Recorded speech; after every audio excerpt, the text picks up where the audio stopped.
Lalu pulang dari sana tuh apa yang dibawa? Berapa puluh triliun yang dibawa tuh waktu dulu? Kira.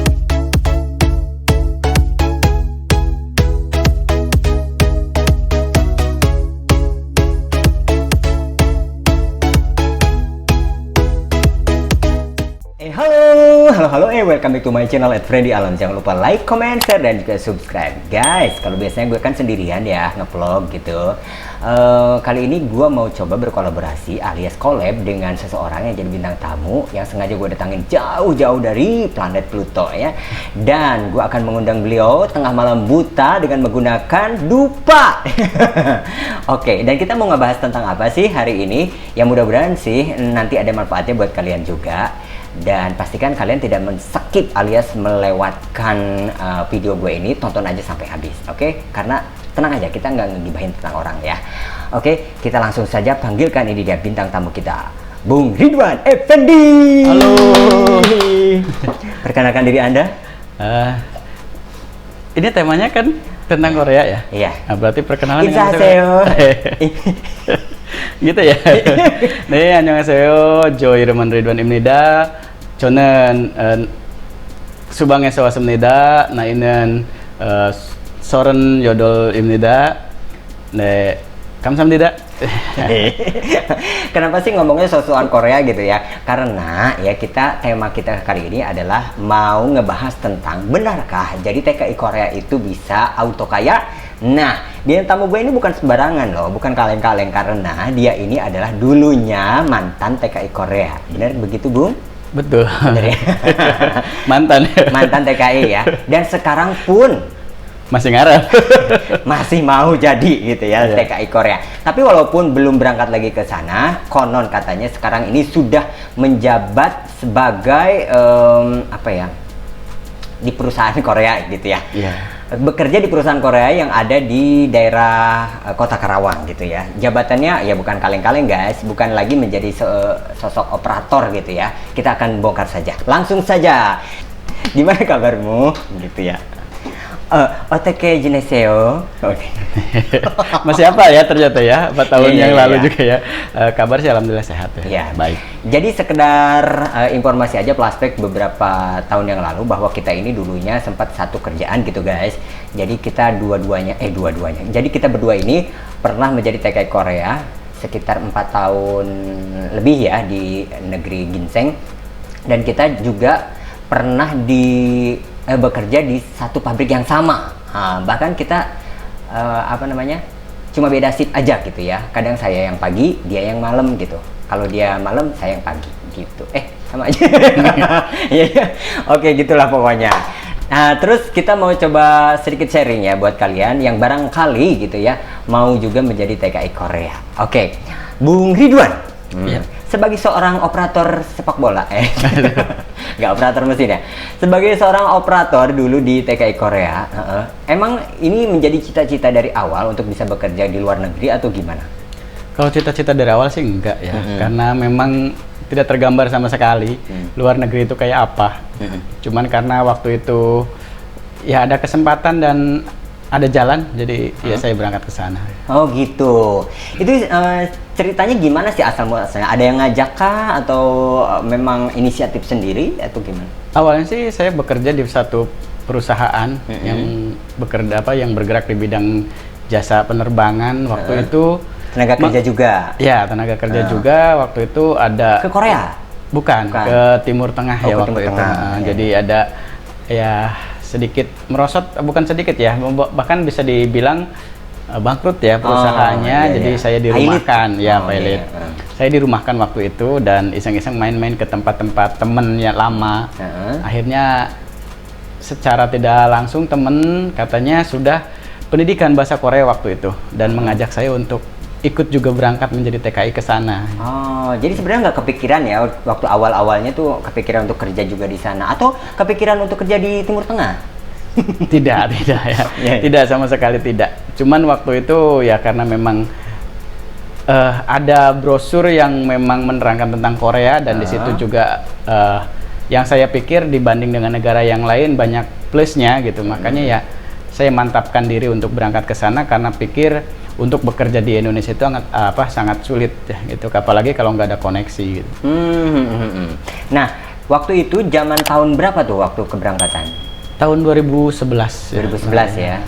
Sebenarnya sih bareng sama gue ya, cuman gue pura-pura aja ya. Nah, gitu ya. Tahun 2011, waktu itu kalau nggak salah kamu duluan ya. Ya. Dan waktu itu 1 bulan kemudian gue yang nyusul. Nah, proses berangkat ke sana itu gimana sih sebenarnya? Ya, kalau untuk proses sih dari awal ya untuk ke Korea itu sangat mudah ya. Kalau menurut saya sangat mudah karena waktu itu hanya persyaratannya itu bisa dasar bahasa Korea saja untuk mengikuti ujian yang diadakan oleh negara gitu. Jadi apabila ujian itu lulus, itu baru kita peluang untuk berangkat ke sana sangat terbuka lebar ya, karena apalagi dulu itu saingan juga masih sedikit.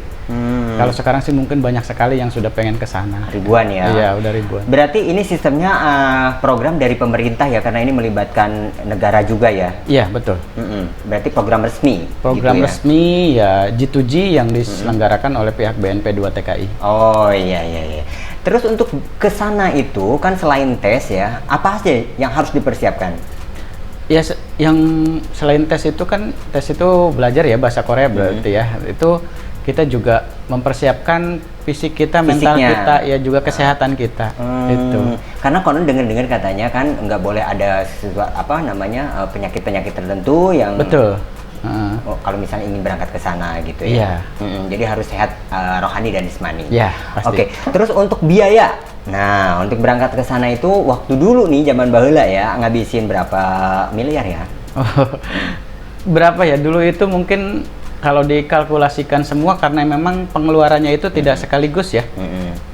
Pengeluarannya itu secara bertahap, kurang lebih sekitar 24 jutaan ya. 24 juta. Ya, Jadi waktu itu ngangsur kayak cicilan motor ya, Wak? Ya, bukan lagi seperti itu.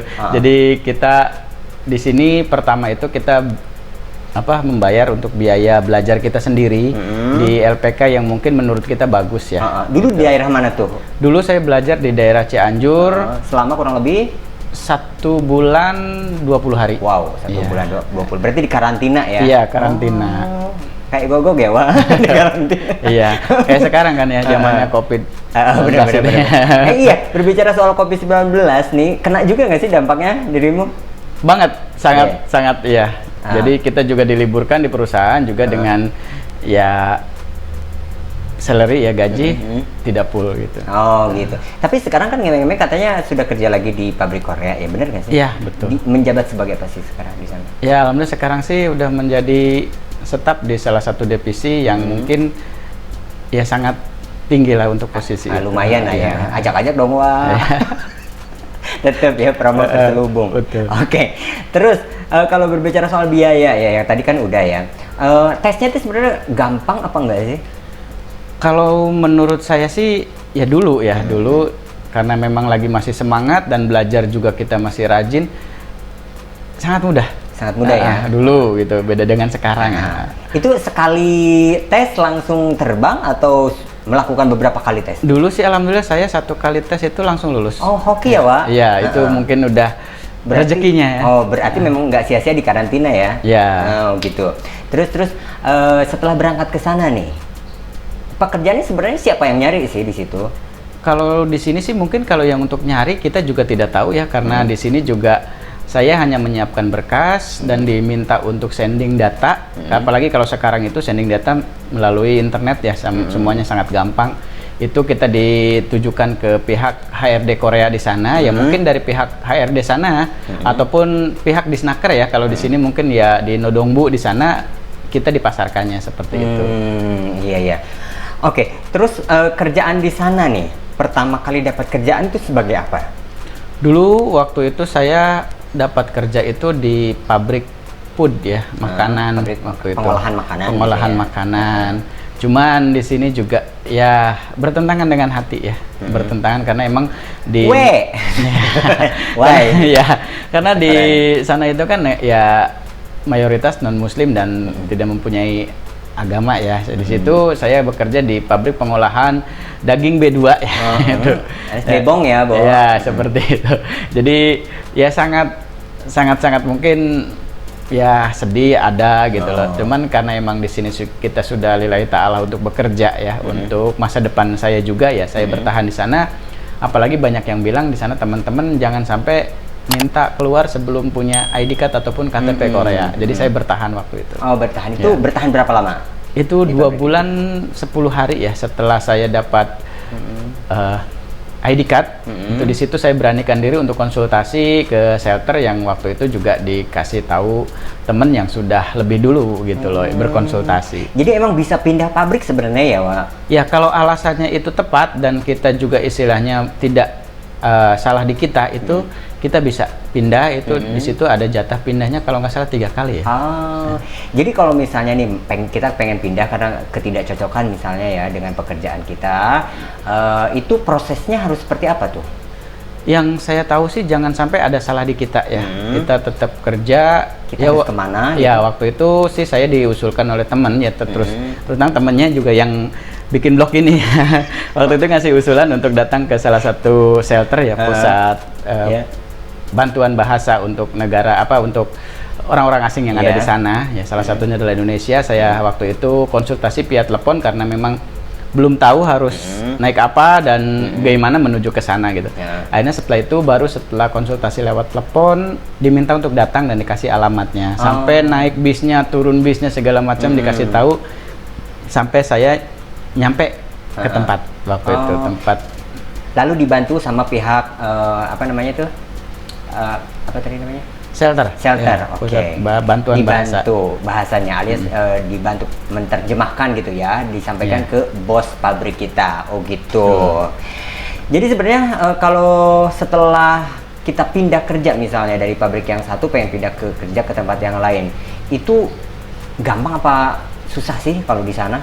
Dulu karena emang kendala bahasa ya, bahasa saya belum lancar, belum bisa, ya sangat susah sebenarnya. Cuman waktu itu banyak yang menguatkan karena di sini katanya di Korea itu tidak seperti di negara kita, katanya di sana itu kalau memang kita berani dan di sana akan dikasih tahu itu cara-caranya oleh pihak orang Koreanya juga. Kalau memang saya nggak bisa, mereka tahu bahwa kita adalah orang asing dan mereka kalau misalnya kesulitan untuk menerangkan ke kami, langsung menelepon shelter ataupun pusat ya penerjemah gitu ya, pusat bantuan bahasa, dan langsung kita disambungkan oleh mereka gitu. Jadi saya tinggal ngomong dengan bahasa Indonesia, jadi mereka yang mengartikan dengan bahasa Korea gitu. Oke, nah gini ya, yang karena gua alami waktu dulu ketika pertama kita datang ke Korea kan kerjaan kan sudah dicarikan ya oleh pemerintah istilahnya gitu. Jadi kita datang ke situ tuh kerjaan udah ada gitu ya. Nah ketika kita memilih untuk keluar dari kerjaan tersebut karena ketidakcocokan dan kita ingin memilih pabrik yang lain atau kerjaan yang lain, itu caranya tuh gimana gitu loh, kita nyari kerjanya? Atau apakah kita harus datang ke pabriknya satu-satu atau sambil bawa-bawa berkas gitu kayak di sini atau gimana, Wak? Tidak ya, kalau dulu sih kalau dulu ya zamannya dulu itu masih file ya. Kalau sekarang itu udah sistem SMS untuk pabrik. Jadi waktu itu saya hanya membawa surat istilahnya jalan ataupun surat pencari kerja yang udah dikeluarkan oleh pihak Nodongbu ya, pihak Desnaker ya, Desnaker di sana. Jadi dengan modalkan istilahnya paspor, ID card sama surat jalan istilahnya untuk pencari kerja, datang ke satu tempat yang waktu pertama kita menuju ya di situ. Jadi misal saya waktu ngambil surat pindah itu saya menginginkan kerja di salah satu, seperti contoh kayak pengen kerja di daerah Kerawang, itu nanti kita datang ke Nodongbu ataupun Disnaker yang ada di yang kita tuju. Saya hanya menyodorkan 3 perlengkapan itu saja dan langsung dikasih file di situ 10 perusahaan langsung waktu itu. Kalau sekarang itu per minggu itu 1 kalau nggak salah ya. Iya. Itu kita dikasih tahu lowongannya via SMS gitu ya, Wak? Iya, kalau sekarang. Kalau dulu saya masih zamannya file ya, kertas ya. File, dikasih kertas. Oke, terus ngomong-ngomong soal di sana ya, karena kerjaan kita tadi udah tahu ya, kerjaannya itu di sana berarti kita lebih ke manufacture ya, alias ke pabrik gitu. Dan posisinya kita ditempatkan sebagai apa tuh di sana, di pabriknya? Operatornya. Oh iya. Terus kalau gajinya sendiri nih, ini yang paling banyak dipertanyakan sama mungkin netizen yang pengen juga bekerja di luar negeri. Katanya konon ya, bahwa kalau kerja di Korea itu auto kaya raya, bener nggak sih? Ya mungkin 50-50 ya. Ada yang istilahnya sukses juga ada, yang istilahnya hanya biasa-biasa saja juga ada ya. Contohnya seperti saya ya biasa-biasa aja gitu kan. Ya tergantung merendah ya, ya, Wak. tergantung kitanya di sana boros atau tidak. Terus kita juga istilahnya jangan sampai salah menitipkan uang kita ya, hasil kerja keras kita di sana yang misal masih dengan orang tua mungkin lebih enak ya titip ke orang tua gitu. Jadi kita kirim ke orang tua, dan orang tuanya yang mungkin di sininya bagus juga bisa mengarahkan uang tersebut untuk apa gitu. Ya mungkin kalau udah seperti itu jalurnya bagus ya bisa. Ya. Emang ngemeng-ngemeng soal gaji itu di sana itu berapa sih per bulannya itu? Waduh. Boleh kali kasih bisik-bisik tangga gitu. Ya, kalau yang dulu apa sekarang ya? Karena yang dulu deh, aja ya yang kita alami ya. Ya. Ya, jadi setahun terakhir aja lah. Waktu itu tahun 2011 ya kalau nggak salah? Ya, 2011. Kalau 2011 pertama kali saya ke sana itu gaji kurang lebih 975.000 won ya. Wow. Jadi ya gaji pokok saja itu. Baru gaji pokok. Gaji pokok. Coba kalau dikurskan ke rupiah. Waktu itu sih masih 10 ribuan ya. Terusnya jadi ya kurang lebih ya 9 juta sampai 10 juta ya gitu. Dulu di tahun 2011. Terus setiap tahun itu katanya sih naik ya, Pak? Iya, itu naik kalau nggak salah per bulan Februari kalau nggak salah. Naiknya naik tangga atau naik pohon? Langsung naik ini ya, naik pesawat. Melejit ya, Pak. Iya. Oke. Oh, berarti segitu ya. Kalau sekarang dengar-dengar kabar katanya berkali-kali lipat ya? Iya. Mungkin sekarang bisa dibilang 2 kali lipat di tahun 2011 ya. Karena yang saya tahu sih sekarang udah ada yang nyampe 1.800.000 ya. 1.800.000 won. Coba kalikan dengan 11.000, ya, bayangin. Lebih ya gitu ya. Hujan duit, wah. Ya. Terus pengalaman yang paling mengesankan di sana selama menjadi TKI Korea? Semuanya sangat berkesan ya. Dari segi pengalaman juga kita jauh dari keluarga dan orang tua, jadi lebih mandiri, itu sangat ya pengalaman yang benar-benar berkesan. Ya setiap tanggal di mana kita nerima gaji itu yang paling berkesan terutama ya. Bisa ini ya, hidup hura-hura biar merdeka. Oke, baiklah. Jadi kita bisa beli apapun yang kita inginkan. Betul, jadi dengan gaji 1 bulan itu apa yang kita inginkan itu bisa langsung kita beli. Contohnya dulu, waktu bisa ganti handphone tiap bulan. Ya, enggak kalau jadi tiap ada sultan, Pak. Ya tiap istilahnya ada yang baru gitu, kita bisa langsung beli begitu saja ya, kayak misal alat-alat elektronik lah gitu ya. Nggak kayak di surga gitu ya di sana ya. Terus kalau pengalaman buruk ada nggak sih? Ada sih, pengalaman buruk juga ada. Kalau gue kan pertama ke sana itu udah buruk banget gitu. Soalnya dapat pekerjaan yang begitu berat banget yang memang tidak cocok lah ya. Ya, tidak sesuai dengan misalnya kebiasaan saya gitu. Jadi setiap hari berasa jadi anak tiri yang disiksa gitu ya. Gitu nggak sih? Ya, untuk kerjaannya iya, tapi kalau untuk orang-orangnya ya alhamdulillah walaupun kerjaan berat di situ orangnya baik-baik. Terus di sana mampu bertahan berapa lama sih? Saya sampai habis visa ya. Sampai habis? Iya. Jadi kalau nggak diusir, nggak balik ya. Tapi karena ada batasan waktu yang mengharuskan kita harus balik ya. Iya. Jadi mau nggak mau harus balik. 4 tahun 10 bulan batas maksimal. Oke. Lalu, pulang dari sana tuh apa yang dibawa? Berapa puluh triliun yang dibawa tuh waktu dulu? Kira-kira nih denger-denger. Kalau dibawa sih buat ongkos doang ya. Kalau uang itu buat ongkos doang kurang lebih ya. Ya kan duitnya nggak digendol, Pak, ditransfer ya.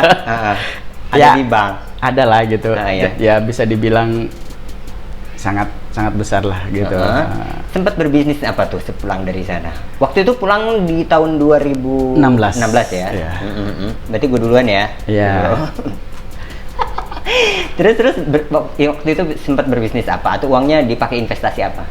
Kalau berbisnis sih mungkin saya tidak punya pengalaman di situ ya. Ya, jadi saya uang yang ada buat keseharian saya di sana saya investasikan. Di bidang?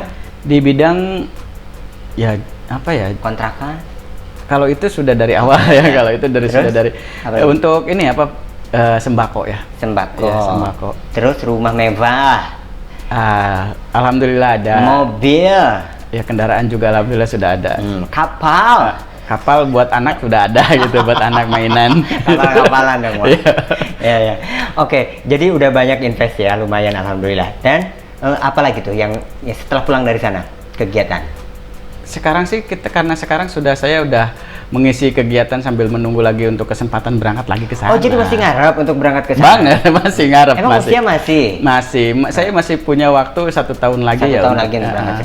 Kalau misalnya nih tidak nggak ada rezeki alias nggak hoki lagi untuk berangkat ke sana, apa yang akan dilakukan? Ya mungkin menekuni apa yang sudah ada ya, seperti di sini juga masih mengisi karena emang saya bekerja di salah satu perusahaan swasta yang ada di Indonesia gitu kan. Terus di sini juga saya bekerja sama dengan teman ya, dan alhamdulillah teman juga dulu TKI juga, tetapi karena memang mempunyai ya kejeniusan lebih tinggi dari saya gitu ya.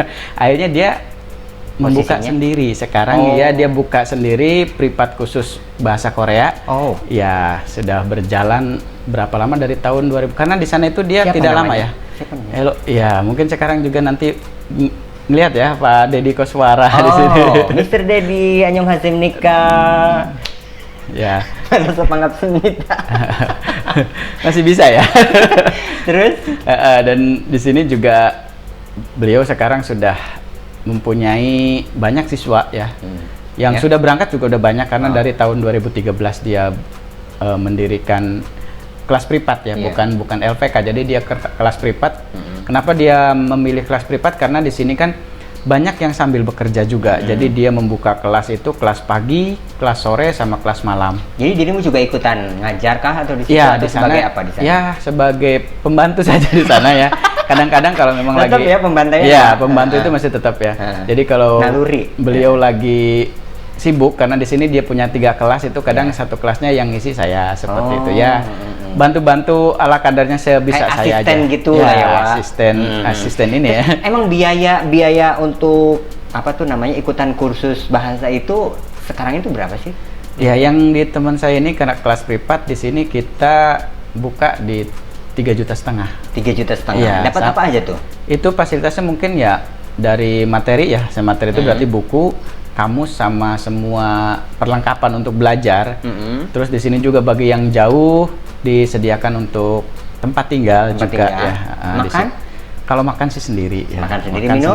Minum ya tinggal ngambil aja gitu. Masak sendiri? Iya, cacahan juga. Gitu ya. Oke, jadi untuk durasi berapa puluh tahun tuh untuk belajar itu? Aduh, mungkin hanya kurang lebih 2 bulan ya, apalagi kalau yang memang benar-benar intensif, terus anaknya benar-benar pengen belajar, itu paling juga 1 bulan 10 hari udah selesai materi. Tapi banyak jebolan dari sana yang berhasil untuk berangkat terbang? Alhamdulillah, yang saya tahu selama saya ikut gabung, itu sudah lebih dari 20-an ya. 20-an yang udah berangkat terbang. Oke. Ini sebenarnya karena kemampuan mereka atau karena hoki sih sebenarnya bisa terbang ke situ? Ya sebenarnya kalau menurut saya sekarang itu karena kemampuan. Ya, tidak karena hoki ya.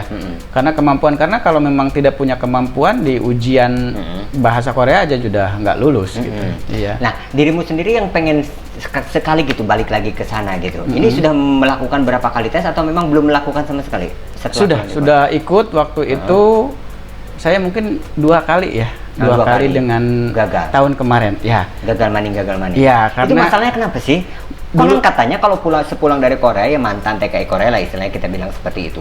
Katanya kan sudah punya pengalaman dan bahasanya juga lebih oke dong dibanding yang belum pernah berangkat harusnya gitu, karena dia punya pengalaman. Tapi kenapa dirimu kok bisa gagal 2 kali gitu? Ya waktu itu mungkin karena emang satu, kemampuan bahasa saya itu masih kurang ya. Kalau memang benar-benar yang wah di sananya udah wah banget sih mungkin ya bisa 1 kali lulus juga ada.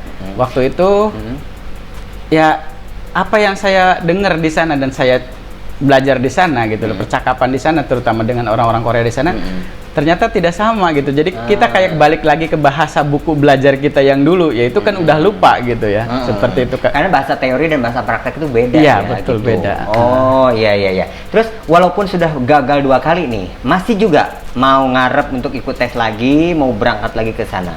Ya, masih tetap ya, karena dari tes yang pertama itu dapat nilai 155 ya. Di tahun yang sebelumnya, di tes yang sebelumnya itu kan 150 lulus. Ternyata saya di tahun itu 155 nggak lulus ya, karena di situ katanya 165 kelulusan. Nilai minimalnya ditaikkan ya, naik lagi gitu, karena dari sekian ribu yang daftar diambil cuman ya 300 seperti itu yang berangkat. Dan yang kedua itu saya mendapatkan nilai 170.